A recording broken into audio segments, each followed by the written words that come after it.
Hey, it's Chris Schmidt with the Average Joe Sports Show. Moving on from Indiana to Ohio. Maybe. I'm Gary Sharp. Defense, you had one job. Do your job, and you got to fight. Hi, it's Bill Doleman. Are we finally learning what chasing three means? And it's Elijah Herbel here. Optimism, pessimism, maybe a little bit of both. We'll lock in our predictions for Nebraska, Ohio State. It's on the Average Joe Sports Show.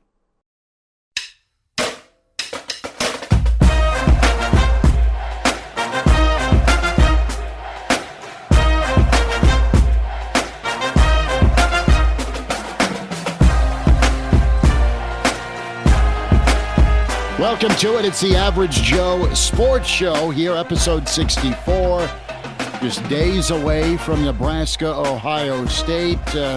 Spent plenty of time on Indiana, but man, the torches and pitchforks are still in hand for some of the Nebraska fan base with the way the offense is performing. We'll try and calm you down, maybe, and we'll try and figure out a way that Nebraska covers. Gary Sharp's with us, Bill Doleman, Elijah Herbel, Chris Schmidt. Can find us on Spotify and iTunes, and like and subscribe. Tell a buddy about the Average Joe Sports Show, and find us on YouTube. It is episode 64. Tongue in cheek, does Ohio State hit 64 on Saturday? Wow, we're going all in. Come off the top rope early. So I thought you were going to say, do we turn that around and go 4-6?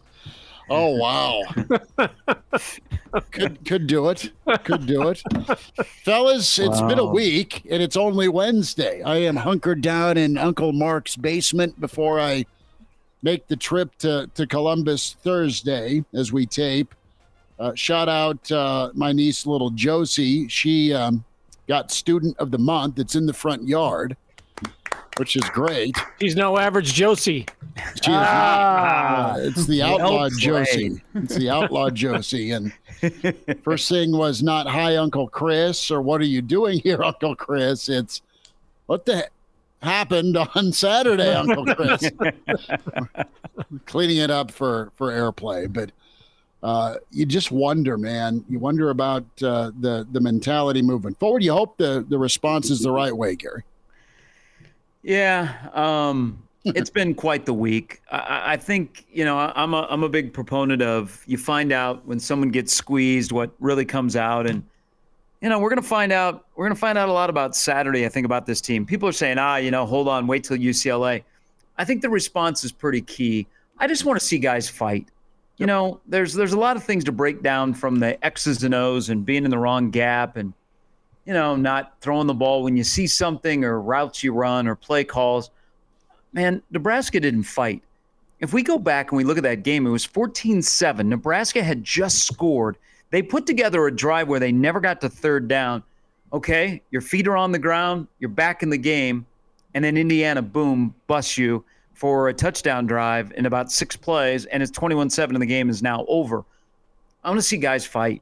And I think it's important. Like, we can all make jokes, and some are jokes and some are reality. I do think it's important that Nebraska covers this weekend. So it's just a weird part of me that, you can't go to Columbus in that environment and get your ass kicked. Again. You gotta be in the fight. And you don't have as many weapons as they do. But man, I think people would take a step back momentarily.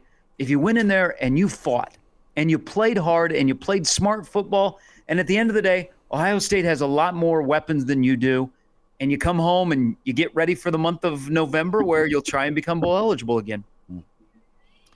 I think it's significant that Nebraska is at 5 wins, does not have the pressure yet of getting that 6th win, that there are games after Saturday that you think, they're winnable. It can't be as bad. Can it? It can't be as bad as it was last Saturday in Bloomington. And if it is, that means the fight's gone. And I don't know how they get the fight back the rest of the season. But there are winnable games the rest of the way. I know we said this a year ago, but that 6th win is going to be a huge deal for this season and for this program. It's not going to erase what transpired last Saturday in Bloomington, because what transpired last Saturday in Bloomington didn't just turn a page. It turned chapters back in time that people have been enduring.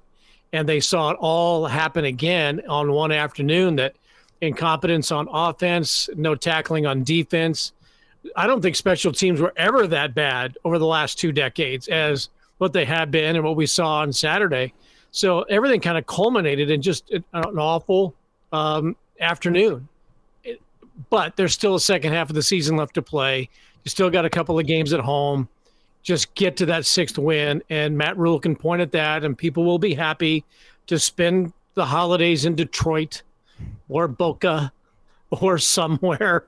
Just there'll be 60,000 Nebraska fans at whatever bowl game they can get to. And yes, Saturday will leave a bad memory, but it'll be more distant once they get to their 6th win. The question to me with that once they get to the 6th win is, yeah, I look at the back half of the schedule, UCLA, I'd even add Wisconsin, Iowa. You never know with Iowa because what they want to do is get you into a low-scoring slugfest. That's what they do. That's how they win football games. That's probably how that game's going to go. But there's teams on this schedule. Nebraska, from what I've seen early in the season, if you consider the Indiana game as an outlier, you say Nebraska has a talent advantage on them. Nebraska, if they go out and execute, should be able to get the job done. But the big if is the execution because of how much of a head case this team can be at times. We've talked so much in the past 3-4 years about the mental fragility of Husker football. And what does the mental fortitude of this team look like after you get beat up by Indiana and then you likely go to Columbus and have one of the best teams in the country? Maybe not take you to the woodshed, but as we sit here on a Wednesday ahead of this game, I look back at the 2020 game, and if it looks like the 2020 game where Nebraska fights and then the overwhelming talent advantage of Ohio State comes to play and they end up beating you by 30, but it doesn't feel like it's that big of an advantage, that's a win from a fan base point of view. But what does that do to the mental fortitude of this football team? That's the bigger question to me because, yeah, there are games to be won for Nebraska, but what happens whenever you're still over, whenever you have 5 wins with a chance to make it to a bowl game, you can't get that monkey off your back, and you're coming off back-to-back bad losses, if that's how it goes on Saturday? That's my question with this football team. I'm anxious to see some of the adults respond, not just some of the 6th-year guys or 5th-year guys with this impressionable moment game and response opportunity from Indiana to Ohio State. But I'm also anxious to see the coordinators respond because they do their weekly duty and get in front of the media. They answer questions. Some of the answers weren't well liked this week with Marcus Satterfield. And, of course, we're all just chomping at the bit to follow up on what you're saying. Or Mr. White, Mr. Tony. And, from a scheme standpoint, they both had rough outings. You've had a longer history of rough outings from an offensive production and output standpoint. And then from a player standpoint, you want to see Dylan get back on track, Dylan Raiola get back on track throwing the football. But what's going to be so key, guys, is what kind of work can be done, as it's talked about ad nauseum, with the run game to give support to this offense. And that'll be really important to see Nebraska actually commit to trying to be better at running the football because it's going to have to happen if they want to go to Boca or Detroit. Yeah, you guys know this. It's a mindset. When you want to run the football, you got to commit to it, and it's a mindset because it's a Big Ten thing. So the Satterfield stuff yesterday is low-hanging fruit. There's nothing more to say about him. This offense has really been the same that it's been all year. You hope you keep your fingers crossed that you're not having a quarterback regress because of the things around him and the things that are in his head. So the 4-6 thing draws a lot of attention. Mine was more on running the football. I think if they're going to run the football, they need to run it the best way to run the football with not an extra threat of legs in the backfield. And that is, for God's sake, stop trying to run the football out of the shotgun because you're asking your offensive line to be darn near perfect. Get under center, quarterback handoff, or all of the scheme stuff you have to do, whether it be I formation, which I don't have a problem with. They're actually pretty good in the I formation. I mean, Liebentritt killed a guy in Bloomington. I'm talking about guys fighting. There's a guy that fought on Saturday. Running out of the I is one of their best things. we've seen the counter, we've seen the jet sweep. Man, they got to go back to the basics on offense, and that's getting under center, running some play action, maybe getting a couple of dink and dunk passes where it opens up the running game. But, man, I think it's going to be a chore when your offensive line is better pass pro than they are run blocking. And who thought you'd be saying that about an offensive line at Nebraska? Hey, I need to apologize because for most of the season I've been talking about Nebraska getting, trying to get those 8 to 15 yard runs that you have to have in a football game every fifth carry or so.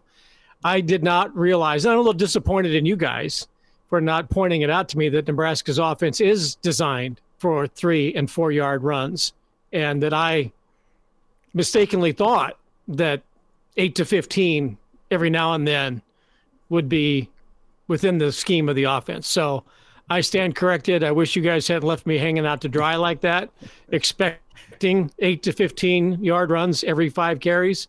So with that said, how about we put a fullback in, as you said? I said last week, the fullback. Let the fullback hit the hole, create a little space in the line, go smack a linebacker, and maybe you can get that 3rd and 4th yard, right? So, my bad. Bill, we forgive you. We? I forgive you. No, we forgive you. But it's so weird to just see where this team is at right now with the start, the hype, the hope from the fan base. And then, what was supposed to be, what is, with the record and going into this ball game. It's too bad because this ball game is supposed to be juiced. This ball game is supposed to be 2 iconic helmets. This ball game is supposed to be a chance to make a declaration for bigger and better things. What it really is it's for Nebraska to, all right, show some fight. Great. Still getting murdered. It's also for Ohio State to, inflict some flat out anger because of what happened on the road out at Oregon. That's the other part of this. And they've been getting called out all week plus by their fans, not only for the loss, the game management, but also their pass rush. So you are an endangered species trying to drop back and throw to win this game Saturday. Well, and by the way, the guy that they're going to be chasing and rushing, it committed to you a year and a half ago. What if the Ohio State fans are right and this Ohio State team is far from perfect?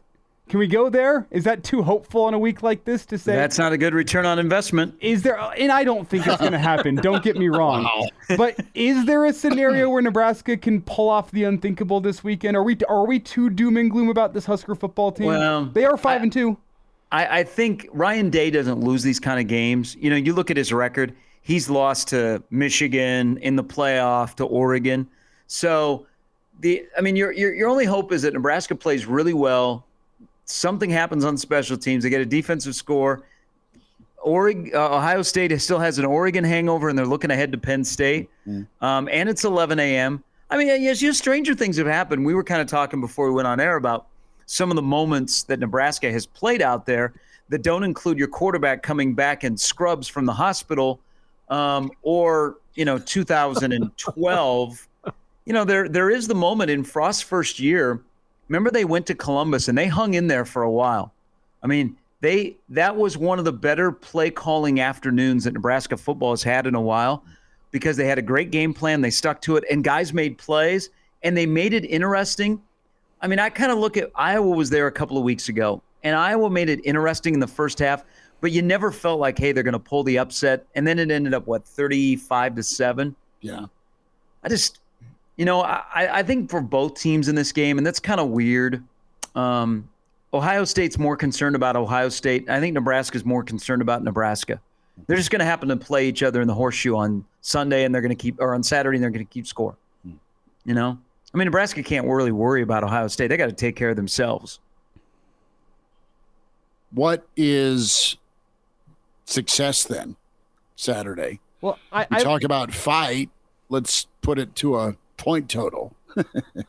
Let's. I laid it out with what I said about that 2020 game. It was the first game of the year for Nebraska. Nebraska was kind of riding high, and I think that played into it. But what do? They go drive down, first possession, score a touchdown. They're hanging with Ohio State for the first half. Did Ohio State take them to the woodshed in the second half?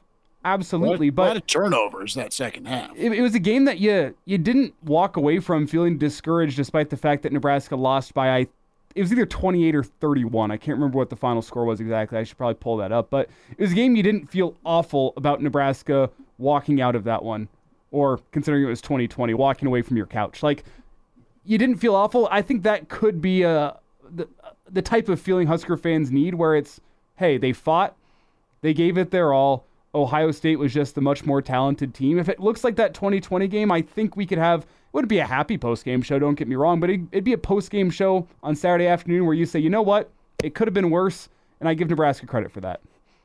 You got the sense listening to Tony White, the contrast between the two coordinators I thought was pretty different. You got the sense that Tony White went into the weekend, meaning Sunday and Monday, with a purpose to find out what the hell happened, and let's get this changed fairly quickly. Nobody asked him what is the yards per play given up by the top defense in the country, but he probably would have a pretty good idea. But I think he's got a pretty good idea of what his team can do, should do, and will do, as opposed to what you heard from the offensive coordinator that, we really got to run the ball in this league, and we're pretty good on the perimeter, but we don't block on the perimeter very well. I don't know what a good number of yards would be. I just felt like Tony White purposed the weekend and the intake of watching that game 3 or 4 times. Marcus Satterfield also said something I thought that nobody's really talked about, but he said at the beginning of his statement that there wasn't really, maybe I'm wrong, there wasn't really anything to take from watching it other than to be energized at practice, which the guys were. It's like there wasn't anything to take from watching the game and breaking it down.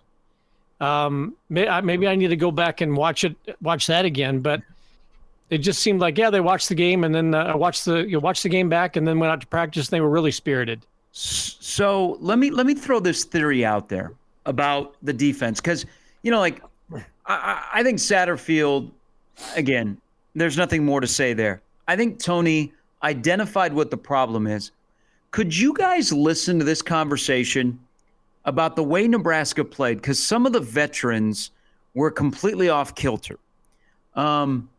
Is that Nebraska prepared too much for Indiana? Paralysis by analysis. Okay. That's fair. Because older guys were doing stuff they haven't done in a long time. I get the tackling part, okay?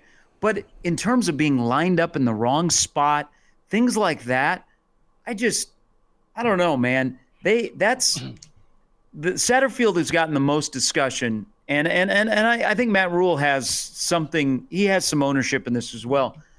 But man, the defense just, my God, they look completely off kilter, and I'm wondering if they had way too much time to prepare for stuff that they hadn't seen this year that Indiana was going to throw at them. Couple of things. One, I think, you probably tried to remember good old history 202 at the university for a lot of us. Pass, no pass. Well, some of us didn't go that route. Some of us here were history minors. Right, same. But you had a potential of 12 essay questions. They'd throw out 4 of them, and you needed to know 9, 8 or 9 of them. 9. And that's kind of what maybe Nebraska was dealing with on Saturday, to your point, Gary, about the analysis and paralysis part of things, because 2 guys were in the same gap. Guys weren't doing their job. They weren't playing fast, right? Like they knew and attacked. Indiana had a couple of coverages they played, and they had a style that they were going to play against the run no matter what Nebraska ran at them on the ground. And they were fast and physical and pretty fearless because they were comfortable. They were confident.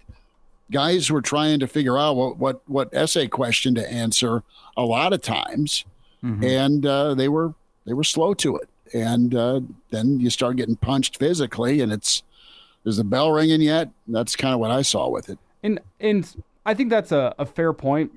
I'm going to bring up something that it's not creative on my part by any means. Plenty of people have thrown this around this week with good reason. You go back to that Chasing 3 episode from the beginning of the year, from fall camp. They have the open practice at Memorial Stadium, and Matt Rule gets the team together and talks about guys changing their jump shot when the lights are bright with the game on the line. Like, you don't change your jump shot.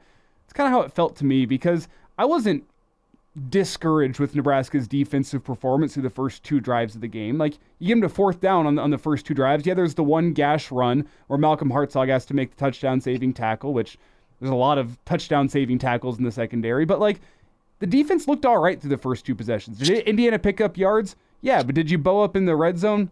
Also, yeah, you made it really tough on them in the red zone. It didn't look like that the rest of the game. So I wonder if you go down, you're playing from behind, and now the defense is, as Matt Rule said, changing their jump shot. If they were not playing how they practiced because of the game situation and knowing what the offense was on the other side of the football, I don't want to say trying to do too much, but I'll just say changing your jump shot. It's not what you've been practicing for weeks and months at this point whenever the adversity comes. I know it was not going to change much of the outcome, but if you're not putting points on the board, if you're not chasing and catching 3, it puts more pressure on everybody. And when the defense is understand, I mean, those guys can watch the game, right? They know that the offense is not moving the ball productively. Moving the ball between the 20s, maybe there was that hurry up drive at the end of the second quarter that ended in nothing. But when they're coming away with no points at all and no confidence in 1/3 of your scheme, meaning the special teams, that is a downer. I mean, you are putting more pressure on. You're showing a lack of confidence in that phase of the game. And look, if Nebraska gives up a touchdown, scores 3, gives up another touchdown, scores 3, at least you're being productive and giving yourself a chance to put points on the board. But that defense knows that the offense isn't doing anything. They're watching the same game we are, right? And then you're thinking it's 7-0, 14-0. I mean, they just put mounting points on the board, not changing the tenor of the game. And that just puts more and more pressure on. So I get where Jamari Butler is saying, look, we get down, it's tough to get back up again. And we're not giving ourselves a chance. Eventually the levee will break with this poor defense. You saw it a year ago against Colorado where they played their ass off, and then it caved even when it got to 14-7. Right? You needed one more stop from the defense to try and tie it up. You get a touchdown, it's 14-7. You're midway through the second quarter. You need one more stop. You poof, it's 28-7 going into halftime because they spent all their energy or they just didn't have it anymore. So I'm interested here with Nebraska moving forward here. What adjustments do you think we see defensively? Gary, to your point, maybe you don't put as much in. Here's what they're going to do. Here's how we're going to play it a couple of ways, and away we go. Well, and I think I want to quote something because this is from our friend Brandon Vogel about offense and defense. So that's why I say there's nothing more to say about Satterfield, but I would have liked to hear him say points per play than yards per play. Brandon shared this. Nebraska has scored more than 30 points against a power conference opponent once in 15 games under the staff. That was Purdue last year at the end of October when they scored 31. With the special teams touchdown. Yes. The most the defense is allowed in a win under Rule, any win is 14. So basically, if the defense isn't top 10 good, this team is currently constructed, hasn't won. That's frightening. I think with the defense, guys, it comes down to winning one-on-one battles. Just doing your job, okay? Nebraska not only was poor and in the wrong spot, they didn't win a lot of one-on-one stuff. And so I think they need to go back to doing that. And if they can do that, they're constructed well enough that they're going to be able to keep their head above water. I mean, to be honest, we're all looking for, hey, what's going to be the fix in the last 5 games? Actually, what might be the fix is Nebraska's going to play a couple of more teams that play right into how Nebraska plays defensively. Yep. Instead of linebackers getting washed out because there's crossers coming through the middle of the field, they're going to be able to line up and play big boy football. I mean, that actually might be the fix for the defense is there are more teams that are in line with line it up and try and run right at you instead of RPO and, everything else, kind of the window dressing that Indiana used. It might be just a favorable matchup. I mean, the quarterback's been the difference here when you look at Illinois and Indiana. Right now, you took on Shedeur early in the year. He's a far different player, as is that team right now. But if Nebraska is facing a team that's got a pretty good quarterback, maybe they're in trouble. Maybe it's as simple as that.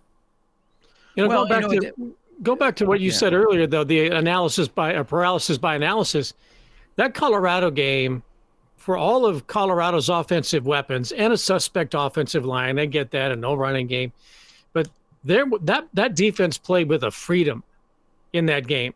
Confident. Knowing that you got to be kind of perfect in that secondary because of Horn and Hunter and was a Webster and what Shedeur can do, but that defense, and maybe it's the atmosphere, maybe it was the show and the environment and Bud and all of that stuff, but there was a freedom in the way they played.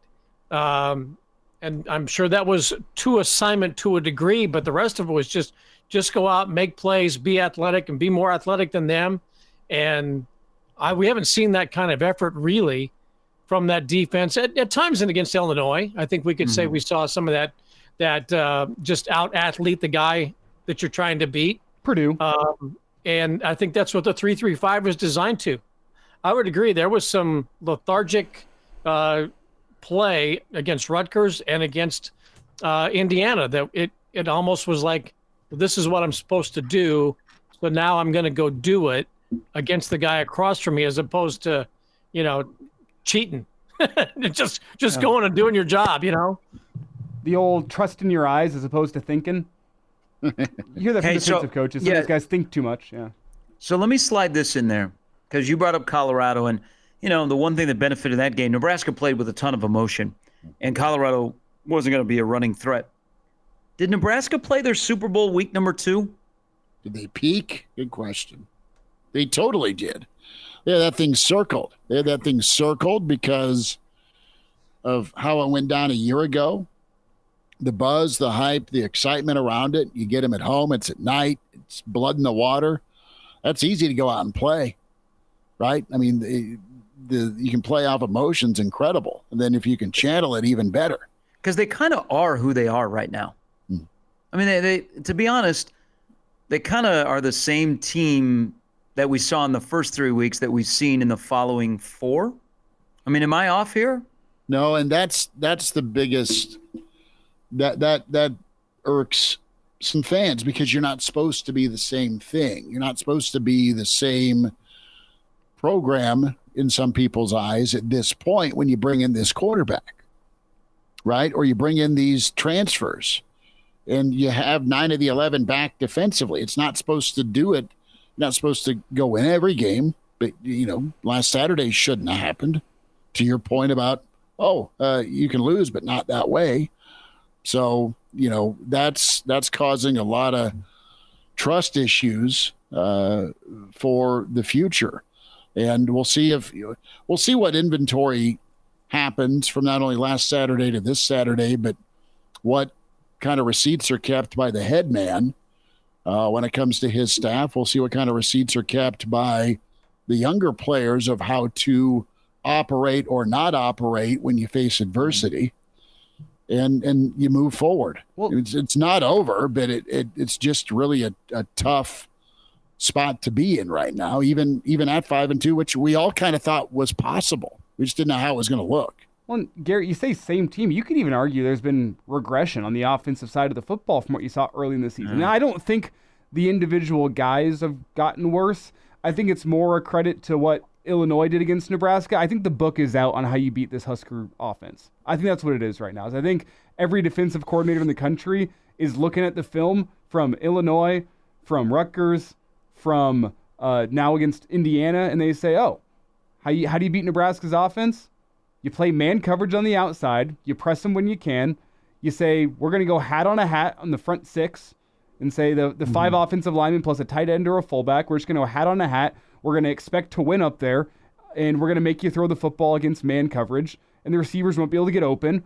And even if they do, we'll be able to get home with pressure. Like that's the game plan and how you beat Nebraska's offense right now. And we haven't seen the counterpunch from Nebraska's offense. You haven't seen the offensive staff say, all right, this is how teams want to beat us. This is the counterpunch now that we're going to throw back at them whenever they want to do this to us. We haven't seen it. It seems like Nebraska just does not have answers offensively on how to beat a team that is willing to go hat on a hat in the run game and blitz you with man coverage whenever it's passing downs. Like, that is beating Nebraska really bad right now, and that's the question to me is, I got a pretty good feeling that's what game plan Ohio State's going to come out with on Saturday. There's no adjustment after your first several plays work and you get some points. There's no turning of the page, or there's nothing new you can go to lean on and put a drive together and score. Some of it's execution, some of it's game plan, because the old beer tap is shut off at some point by all these teams you just touched on. You get your points, you better get a lot of them early or get enough of them and then hang on, a la Rutgers, because there's no plan B or second half game plan to go score some points, or there's no first half game plan in the case in point of the Purdue game. So you can't run against a light box either if you're Nebraska. You don't have to bring an extra defender down. You can drop more folks into coverage and let your front seven just do their thing and still stuff the run. Yeah, I think in this game, and by the way, you'll see a couple of new names on the travel roster for guys that haven't maybe played one game or haven't played much yet, or even any that they're thinking about redshirting. I think you'll see some new faces. I also think you'll start to see Carter Nelson and Jalen Lloyd featured more in this offense. You know, they have to open it up a little bit, whether it be the play action. The one thing that has happened is there's no respect for Nebraska's passing game and man coverage, so that safety creeps into the box. How many times did the Indiana safety all of a sudden be like staring at Dylan? You know, like, hey, you're supposed to be deeper down the field. No, he's up on run coverage. So they just have to find a way. They have to find a way to help out Dylan, because Elijah's comment about regression, I mean, we've now gone 9 straight quarters without a touchdown pass from Dylan. He's got 4 turnovers in the last 5 games, and it looks like he is so fearful to make a mistake that it is so clunky when he gets back there to pass. He's a half second late. You know, there's a play to Fedoni that he completed, but Fedoni immediately got tackled.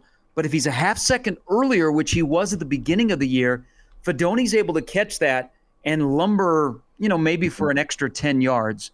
So I think it's all tied together. I'm curious on what you guys think about Dylan.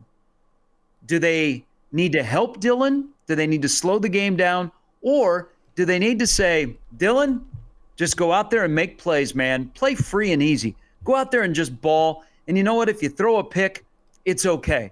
But go out there and let's just make some plays. It is not going to do him any favors, confidence-wise, to just keep asking him to go win you the football game on his arm and his arm alone. The answer is to get him help. The answer is to find the tight end more. The answer is to put a run game together. The answer is to play receivers that'll either get open and for sure as hell block downfield if you're going to throw a short pass that is completable.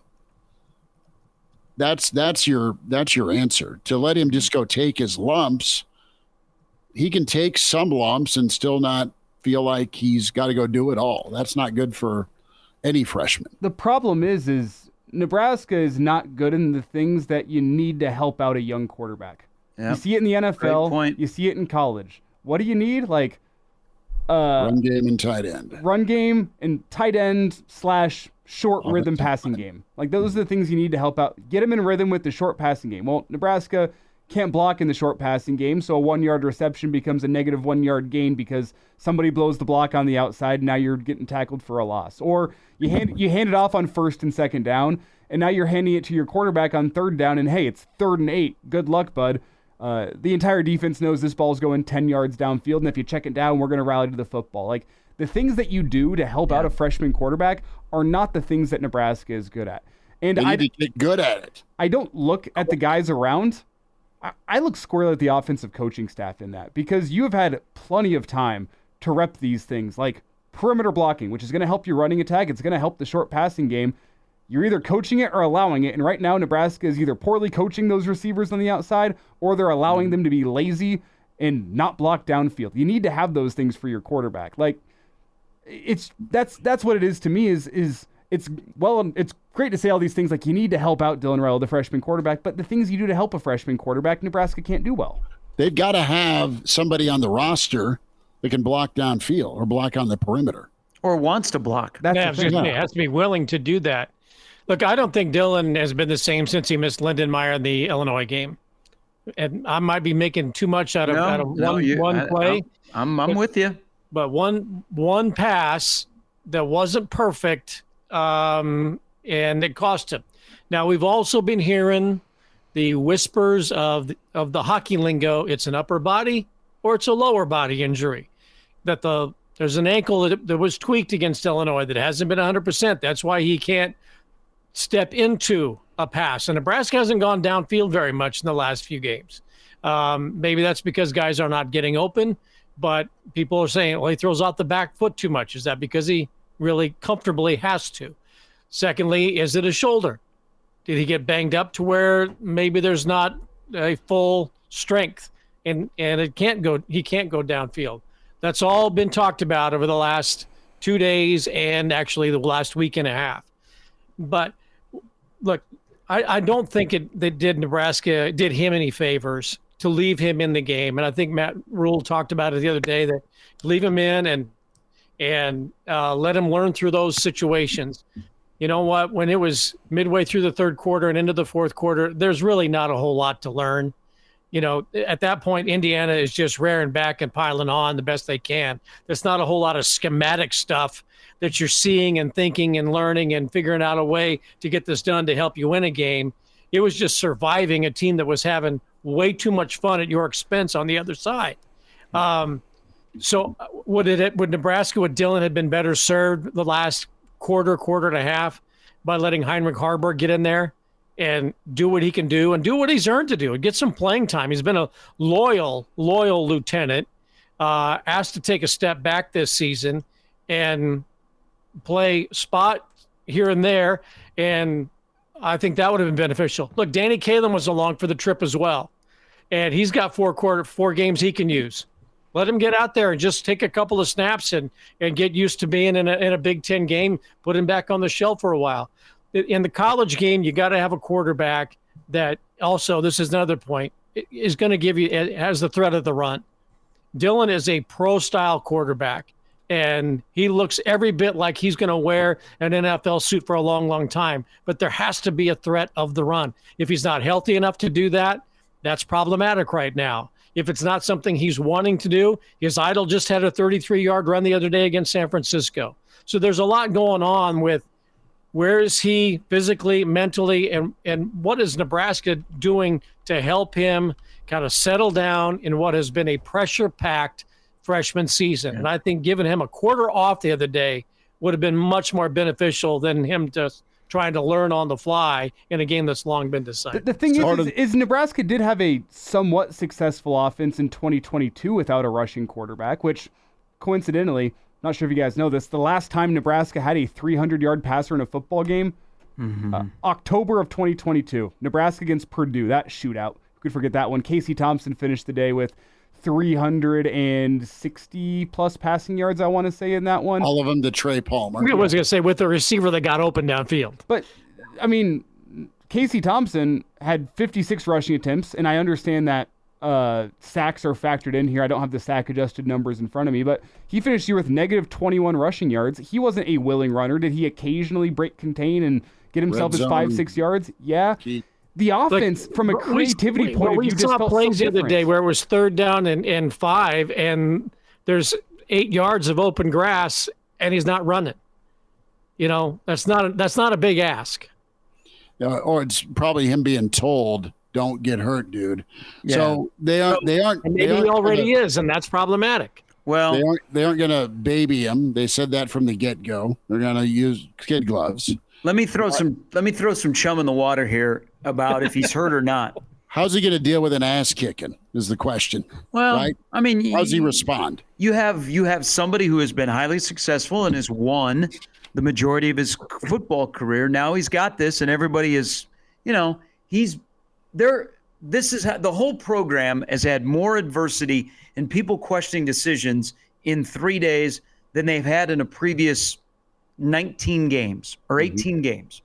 So that's kind of like how will Rule do with that? Because this week is the first time that people have said, yeah, I don't know where this is going. Yeah. Okay. Up until that on Friday, we were like, you know what? Nebraska's in a really good spot. They're 5-1.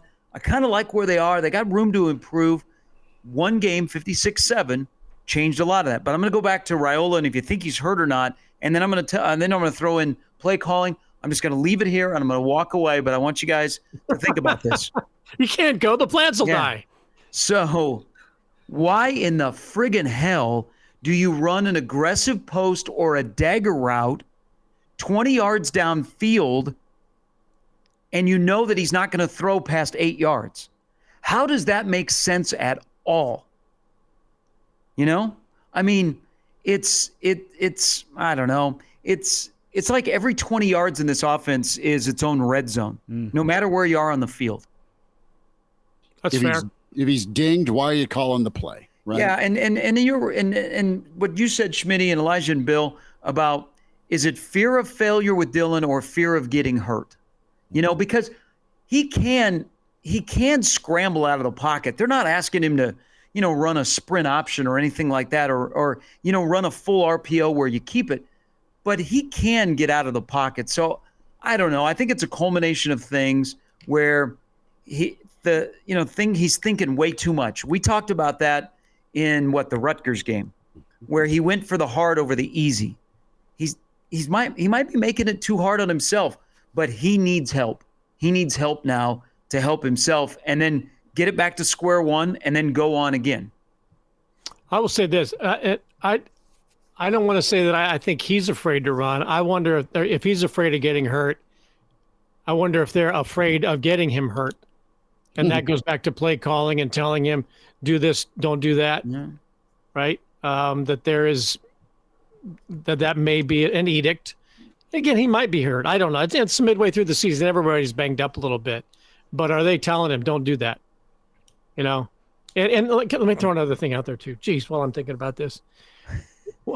Why is it that the backup quarterback can come in, I said this the other day, too, on 2nd down and 9, get you 8 yards, and then you put him back on the shelf because the book says so, the script says so, and you put Dylan in there, and you can't get 1 yard, and then you fumble on 4th down. Harburg got you 8. You know what? Improvise. Stay out there. You're 6'4", you're 230 pounds. Go sneak it. Get the first down. Come on out, and then let's continue this drive. But they sticks so much to a script that they just got to stick to it. Where is the feel for the game? Go back to the Maryland game. They're running the ball, and they get down to the 5-yard line. Oh, let's throw a slant pass to somebody who doesn't want to run a slant, at the goal line. Run the ball. Just keep running it. This is what's dictating in the game. And we've all heard in the press conferences, not necessarily that specific scenario in play, but analytics. The referral to the analytics. Analytics say to do this. Analytics say to do this. You hear that time and time again, not just college, Matt Rule in college football, but all these other sports. Analytics say to do this. When I was working with the Houston Rockets, they'd give Kevin McHale the analytics book, and he'd turn around and throw it in the garbage. Now, they didn't win a world championship. I got it.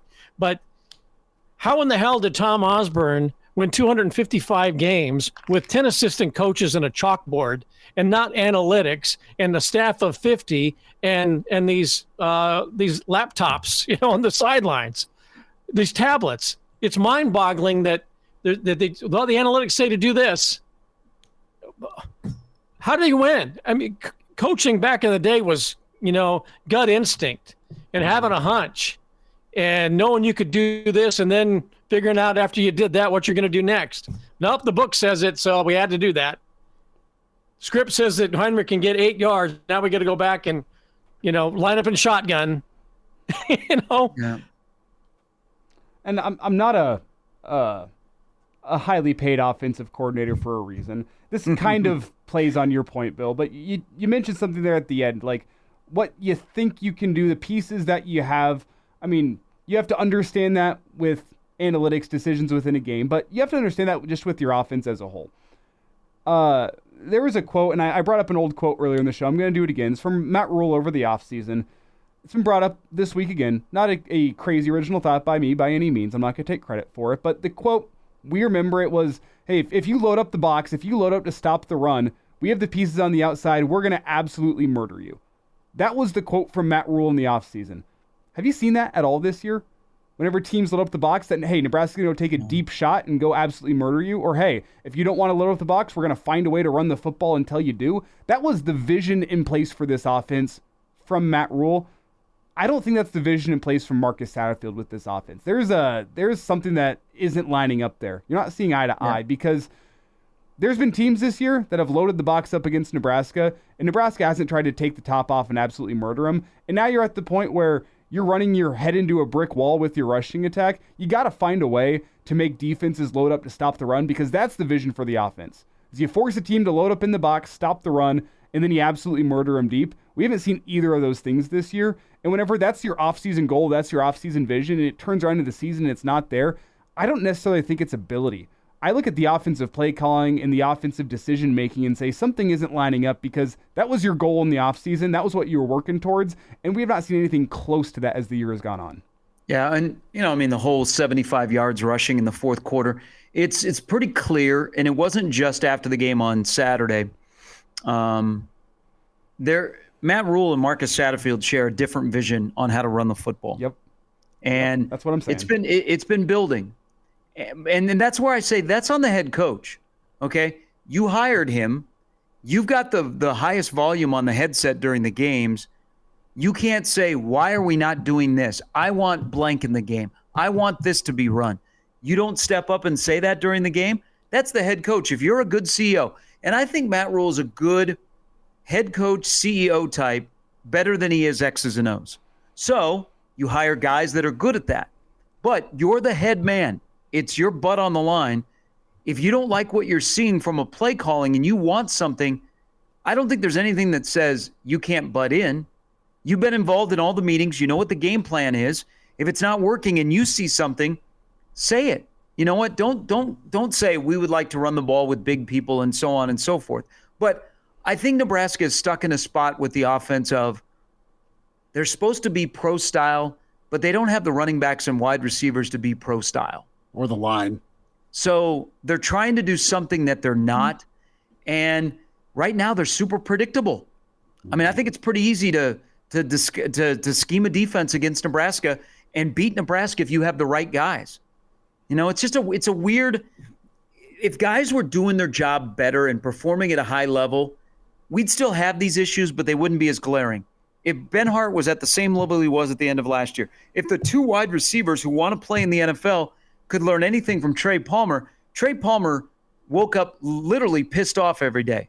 When he walked on the field, he was a different beast. When he walked off the field, he had a great personality. But, man, he wanted to play in the league. So when he ran routes and the ball wasn't coming his way, he still ran that route perfectly. You got lazy wide receivers in their route running. They're not winning against man beaters. You got guys that just are not performing up to par, and thus it's just a trickle effect of this whole offense that is now just stuck in this thing. And it's frustrating even more, guys, because at one point on Saturday, it was 14-7 and you hadn't played very well. Mm-hmm. And you're like, whoa, okay, here we go. And they never went. Well, it's time for that dreaded A word, accountability. Either put some folks in that can get it done or just keep getting it handed to you But the problem here with the Schmidt, the problem with that, and guys, is I know where perimeter blocking immediately goes. It's the default player, and he's really good at this. They'll go, hey, play Alex Bullock. Well, you know what? If I'm a defensive, and this isn't on Alex Bullock, this is on Banks and Nair. If Alex Bullock is in the game, Nebraska's probably running, right? They're not throwing to him. Yeah. or maybe, hell, throw him an 8-yard curl. I mean, they used him last year. He had the most snaps of anybody as a wide receiver. It's just, I don't know. The thing right now is all over the map. And they're asking the defense to be darn near perfect to give them a chance to win football games. And it's just like last year. And one thing I don't want to hear is, look, if you're not with us now, are you going to be with us later when this thing turns around? Nebraska fans have been with you and other regimes for 20 plus years now, watching this thing and waiting for this thing to get back to where maybe it'll never be like it was, but at least where they know they can be and where they know what good football is. So Nebraska fans have been with you. They have been with this program for a long time. And when you have a game like you had on Saturday and people get down pretty quick, it's because they've seen it before and they have been with you waiting, and they put a lot of hope and promise into what they had been seeing and hearing for the last 19 games and now almost 2 full years. So Nebraska fans have never left, right? It's you have to bring the effort, the execution, the accountability that they have been with for a long time and have been waiting for. Nebraska fans aren't going anywhere, right? Just don't leave them. Don't leave them in the lurch waiting. When you promise, when you give them a lot of promise and hope, you need to execute on it and say, well, it didn't go well this week and we'll figure it out. Nebraska fans aren't going anywhere, right? But they do want you to give accountability and give the effort that they know what good football is. That's the unfortunate and fortunate thing for those who come to this program. Nebraska fans know effort, they know execution, and if it doesn't work out and they come up on the wrong side of the scoreboard on a Saturday or Friday night, they can live with a loss, but they can't live with what they saw on Saturday. Yeah, and to your point, and you can't expect them to. With effort and accountability, like I said it earlier in the show, I'll say it again. It's probably my final thought here as we probably start winding it down. This coaching staff, you're either coaching it or you're allowing it. I said it before, I'll say it again. That's the hard and fast truth with coaching in college football. There's no ifs, ands, or buts about it. What you see on tape on Saturday, either you're coaching it or you're allowing it. And that's why right now, I'm not going to blame the players. I'm not going to blame, we talk about Banks and Nair, the downfield blocking. I can't blame them because it's either... they keep getting put out there to go run a play. Yeah. They're not getting benched. That's what I'm saying. You as a coach are either coaching it or you're allowing it. I'm not going to put the blame on those guys because it's on the coaching staff to get that fixed. And we're 7 games into the season here, coming up on 8. There's a lot of things I see out there, especially on the offensive side of the ball, but the defense isn't immune to this either. That is either being coached or allowed by this coaching staff, and it isn't good enough. You got to show me something on Saturday in that regard. And maybe that gets back to the original point we made in terms of what leaves you happy on Saturday. The fundamental side of football that we've been seeing through the 7 games of the season that is not good enough. It's either being coached or it's being allowed. And I don't want to see those things on Saturday because it's on you as a coaching staff to get that figured out. All right, score predictions and maybe a hey, can we do something different with score predictions surrounding this game? Can we give 2 predictions? Your pessimistic score and your optimistic score. Okay. Yeah, perfect. Pessimistic score for me is worse in Indiana, 63-7. My optimistic score is 38-17. See, even the pessimist in me doesn't think Ohio State puts up that many points. Brother, if they don't come out and keep it somewhat from running away, this thing is done. Don't get me wrong. 63 is a lot of points, especially with 56. Especially with how Ohio State's constructed this year. If they get up big, Chip Kelly's going to run the piss out of the ball. And they will not get in front of anybody. We'll see. We'll see about that. The pessimist in me worries Nebraska gets shut out. That's the bigger concern to me. This is a 31-0 ball game. That's what the pessimist in me says. The optimist in me says, hey, Nebraska fights for a half. They keep it close in the second half. And it ends up being I'll probably keep with a similar score, a 35-21 ball game. That's what the optimist in me says. But I'm closer to probably the pessimist than the optimist because, as I said, you're 7 games in. We haven't seen the counterpunch from this offensive staff yet. I know what Ohio State's going to do defensively. Man coverage, hat on a hat in that front 7. See who wins the battle. That's what Ohio State's game plan is going to be. And I have yet to see any sort of adjustment from Marcus Satterfield and the offensive staff. So I'm more concerned that this Husker offense doesn't get it going at all because that Nebraska's not been able to handle this year. Hopefully, Glenn will have a headset as well. You beat me to it, Elijah. I've been fearing 0, chasing 0. Chasing the Bruce Snyder fan club.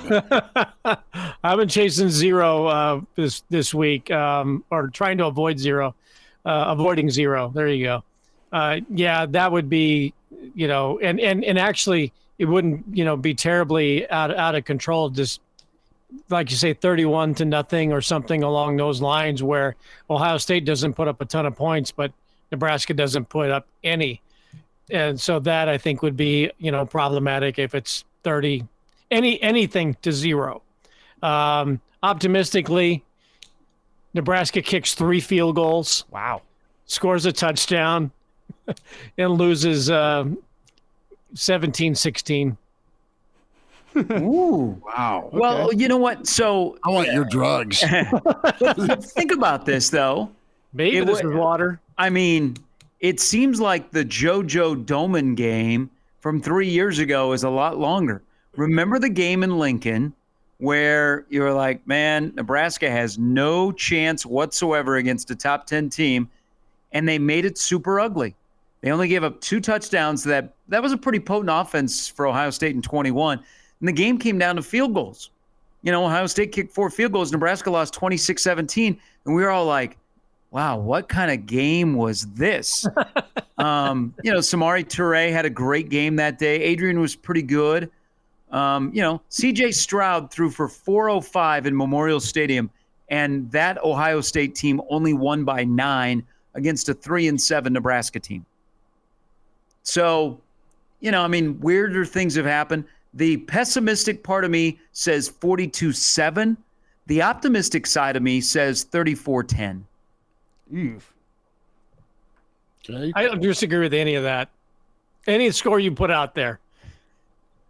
Maybe the 3 field goals I might disagree with more.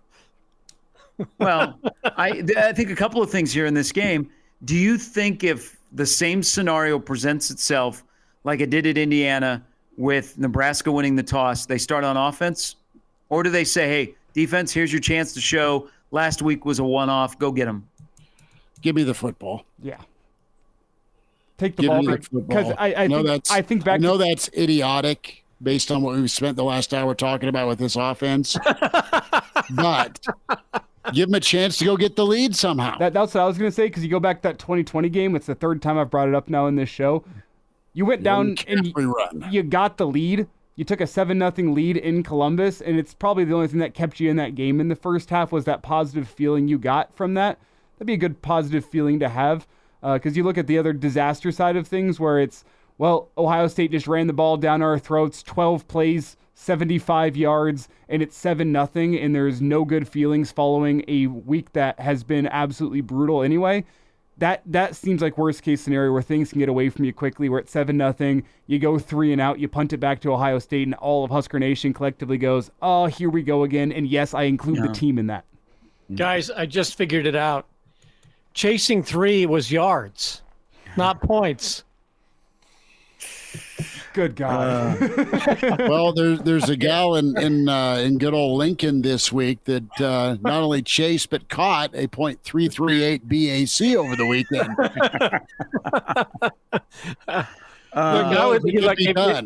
Here's the deal. If Nebraska gets the ball and they move the ball down the field and it is 4th down and 2 at the 21-yard line. Punt it. Kick the field goal. Kick the field goal. Just try. Just give your team a shot to be productive in some way, shape, or form. And if you kick a field goal to just set a little tone in the game, I know Shaggy thinks I'm crazy. Analytics might say that Nebraska, you are the only team in the country that if it's 4th and 2 at the 21-yard line, you go for it. It's like this special Nebraska section in analytics. You always go for it on 4th down no matter where. But if Nebraska got the ball first, drives down the field with a bunch of 3-yard gains, drive stalls, and they kick the field goal and go up 3-0, drop the mic. The old pin and pull game is going to be bad Saturday. Fellas? Hey, so wait, the 3 most popular people this week in the state of Nebraska, Heinrich Harburg, Bill Bush, and Ron Brown. That game that Elijah is referencing, Adrian Martinez said during the summer that nobody on that roster except for 2 guys thought it was a great idea to have both quarterbacks on the field as much as they did. They both will not be stopping by Nebraska anytime soon. Yeah. No, they won't. Yeah. To be fair, it's funny because I think everybody in the state wanted to see both quarterbacks in the field as they were with Adrian behind center and Luke McCaffrey doing other things. But Yeah. Wasn't in the cards until you get to Rice. This is a Bill said it on Sunday, therapy session. This is a good therapy session because what have we done for 3 days? We're on to Ohio State, right? 2 of us are for sure. Yeah, I'm stopping by the gas station to pick up cigarettes and a pint of whiskey for my and I've got the post-game blindfold. needs. Get the non-filter. All right. You got to go out with. Do they even sell the unfiltereds anymore? I say that as the young guy who doesn't buy cigarettes. Schmidt rolls his own. You know that. Have since I'm 4. That's Gary Sharp, Bill Doleman, Elijah Herbel, Chris Schmidt, The Average Joe Sports Show. Like and subscribe on YouTube. Tell a friend, The Average Joe Sports Show. Spotify and iTunes. You want the audio download. We'll be back for a Sunday Live. We'll probably move it up a little bit for us 2 losers that are going to Columbus. So, well, one of us. Well, I just sorry to call you and bring you in on that. But it's fair. We'll have a live Average Joe Sunday edition, half in Nebraska, half in OHIO. And we'll talk to you on Sunday morning. Enjoy, and we'll see what Nebraska does.